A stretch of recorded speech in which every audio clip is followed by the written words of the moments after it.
Hi guys, welcome back to my channel. Welcome if you're new. In today's video, I wanted to talk about some employment ideas for international students. Before I begin, I know that this video is going to be a little bit long, so please refer to the chapters outlined in the description box under this video, where you'll be able to skip to for specific information that you are looking for. As you may know, as an international student on the F visa and some J visa are eligible to work in the United States under certain conditions. As an international student, for the most part, you are only able to work on campus. There are very specific conditions which would allow for off-campus employment, but those conditions are often very difficult to meet.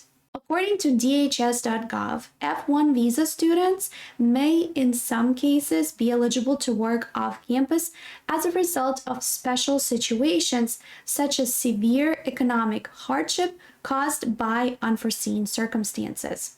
So these circumstances may include loss of financial aid or on-campus employment through no fault of your own. For example, if you lose financial assistance from the college or universities, such as scholarships or grants, because you did not meet GPA requirement for your classes, in that case, this situation will not apply and you won't be able to receive authorization to work off campus. The next potential circumstance that could allow you to work off campus is substantial fluctuations in currency value or exchange rate. Other reasons may include inordinate increases in tuition or living costs, and finally, any unexpected changes in financial situations, sources of support, unexpected medical bills, unexpected additional expenses. Again, a lot of this is case-by-case basis. So what you need to understand is just because you have any of these situations doesn't necessarily guarantee that you will receive work authorization for off-campus employment, and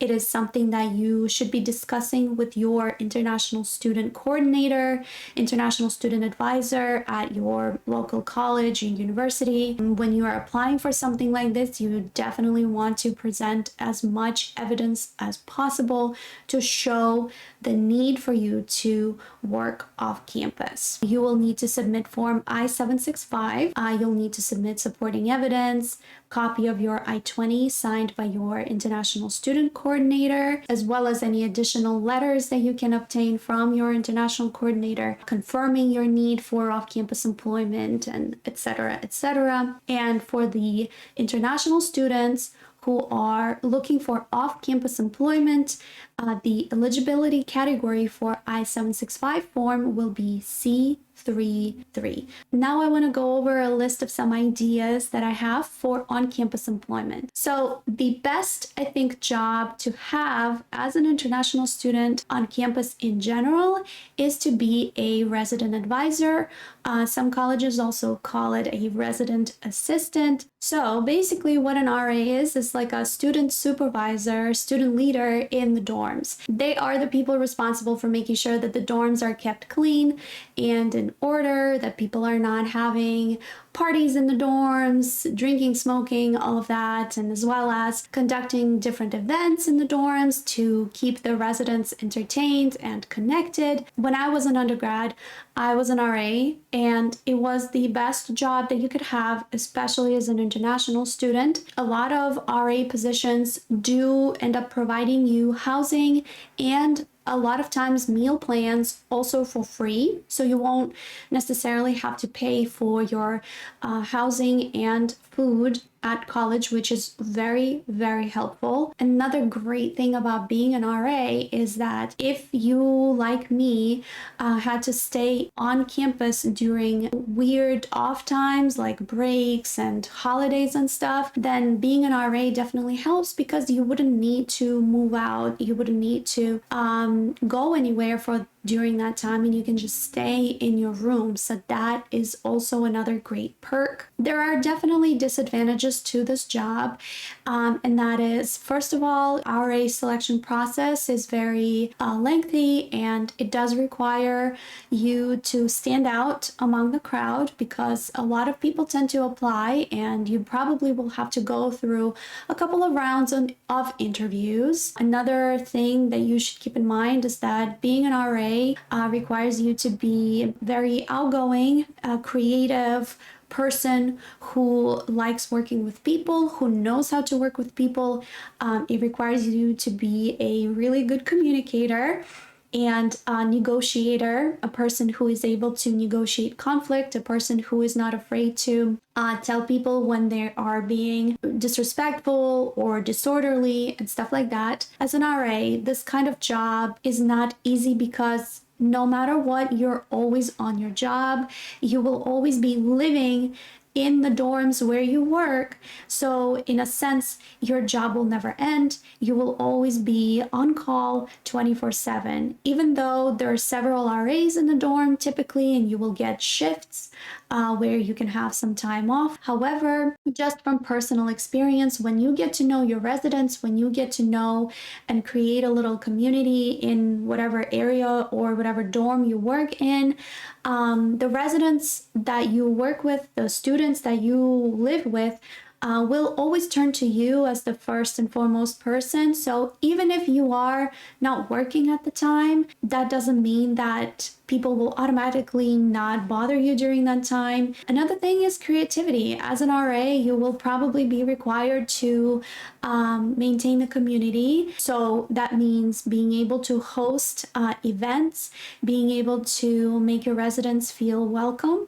So that's another thing. If you are a creative person, if you are a very good communicator, if you like people, if you like working with people, helping people, then this job could be a really good fit for you. So the second idea that I have is being an office assistant of any kind. So basically being like an office clerk, also known as front desk staff. You will definitely have to ask around. Sometimes those positions are not necessarily posted. However, a lot of colleges and universities will have the budget for student workers like this, and even if necessarily they don't have open positions posted online, for example, just asking around can help.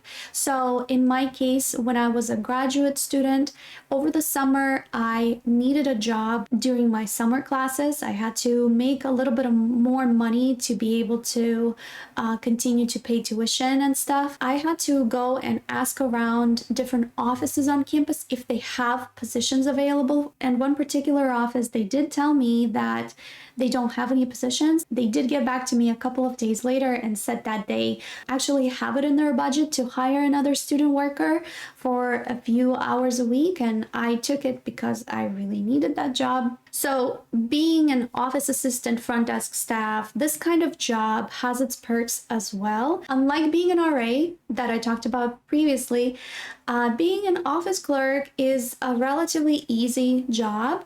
It won't require you to do a lot of things. You will probably most likely be working during the regular office hours, so it won't require you to do much other than come into your job, do whatever you're supposed to do, and go home at the end of the day or at the end of your hours. A lot of times front desk staff students will have downtime. You will probably have an opportunity to do a little bit of homework as well. A lot of employers, especially on campus, tend to be very lenient in situations like this because they do understand that you are a student. Some may be a little bit more stricter than others. It really all depends on the employer. It really all depends on who your boss is. The downside to a job like this is that it's very repetitive. It can get very boring, but it all really depends on your personality. If that is something that you prefer, then that's totally fine. There's absolutely nothing wrong with that. Okay, so the next job idea is working in a school cafeteria.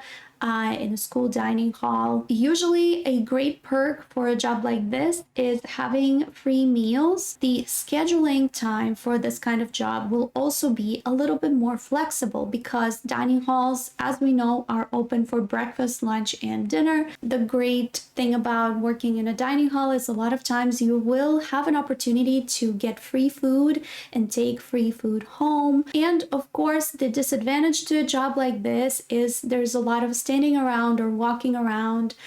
There's a lot of working with food, dealing with people, just dealing with food and dirt and mess and stuff like that. Not a lot of people can do it. I mean, a job is a job and it will pay you money. So if that is your opportunity to work, it definitely doesn't hurt to try. So the next job that is also not easy to do, and it is also tends to be very competitive, is being a tour guide. So campus tour guides, as you can imagine, guide visitors around campus. Being a tour guide is definitely not an easy position.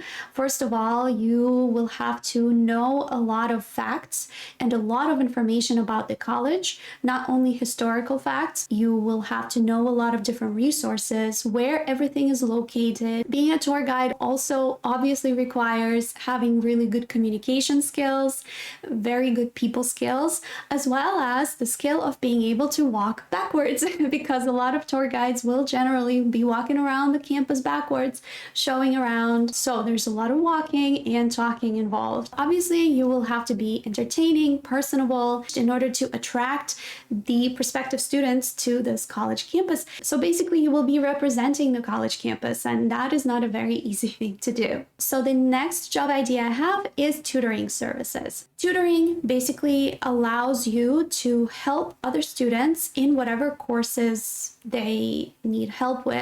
For the most part, tutoring services are very popular in math and writing. You can also be a tutor in languages as well, which is another great opportunity for internationals like us, right? Especially if the languages that you speak are one of the more popular languages that students tend to learn in college, then you probably won't have an issue with finding a position in the tutoring services. The next employment idea I have is being a TA, also known as teacher assistant. So a teacher assistant is somebody who helps a professor or an instructor in a subject, just helps them out with mostly clerical things, helping the professor out in preparing lesson materials, sometimes holding review sessions for the class or test prep session if there is an exam coming up, grading papers, assigning grades, whatever it may be, whatever they ask of you. So I also was a TA on campus when I was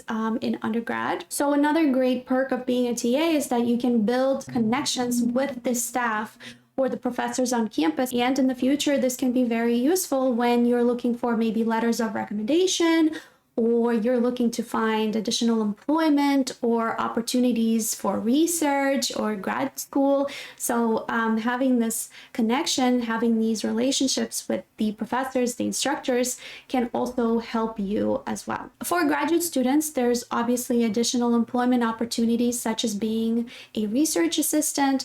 That is where you would be helping a professor in conducting research. However, just because you're an undergraduate student doesn't mean that you're not eligible for an opportunity like this. You definitely should approach your professors, your instructors, your faculty, and ask if there is any research happening at all and if you could be of assistance as well. And also as a graduate student, you can be a graduate assistant. So a graduate assistant is basically a step down from a full-time employee, however, a little bit of a step up from an undergraduate student employee. So when I was a grad student, I was also a graduate assistant as well on basically like a counseling center, student support center. So as a graduate assistant, and based on my field of study, which was psychology, I was able to actually meet with students, meet with clients, and be able to help them in the areas where they needed guidance, any kind of, counseling services. It definitely wasn't therapy, but it was basically as much as a college-based counseling service could offer. Being a graduate assistant is definitely a great opportunity for you to be able to pay for your tuition. A lot of graduate assistantships do offer full tuition coverage, which is extremely helpful. It definitely came in clutch in my situation. A lot of times grad students will also receive additional payments as well, like a stipend, and that stipend also allowed me to be able to pay for my housing as well. So there's definitely a lot of perks. But again, becoming a graduate assistant is not easy.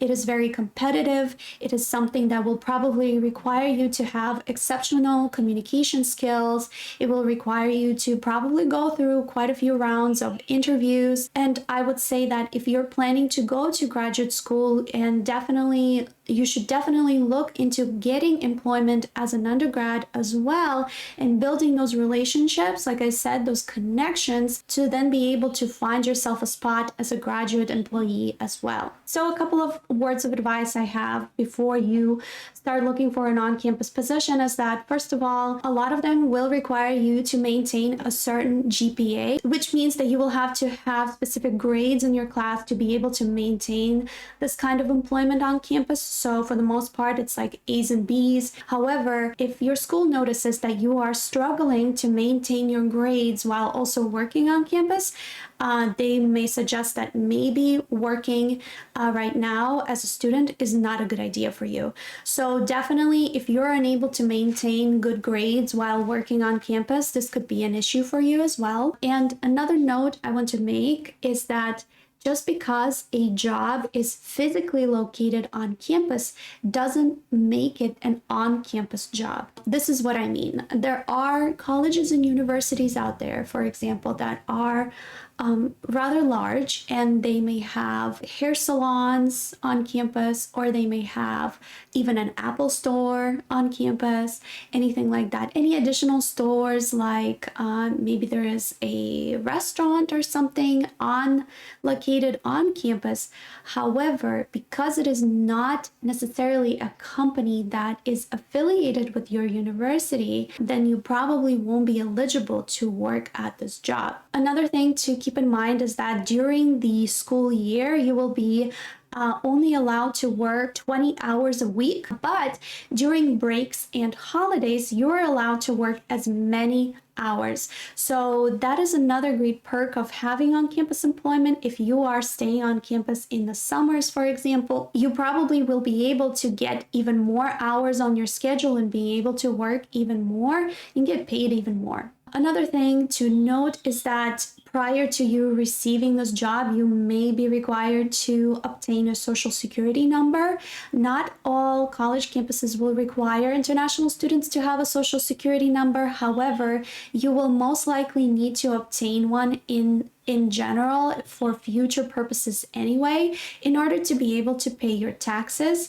So in the future, when it's time to pay your taxes or submit your tax returns, you will probably have to obtain either a social security number or something known as ITIN, Individual Taxpayers Identification Number. I do have a video on my channel talking about how to obtain a social security number, so definitely check that out and keep that in mind. And if you are able to have a social security number, you then will be able to also open an American bank account, which will allow you to deposit your payments into your American bank account, which could also be very, very helpful. And finally, as an international student, you will have to pay taxes, or you will still have to submit tax returns. A lot of on-campus employees will generally subtract the tax from your pay anyway, so you won't necessarily have to pay anything on top of it.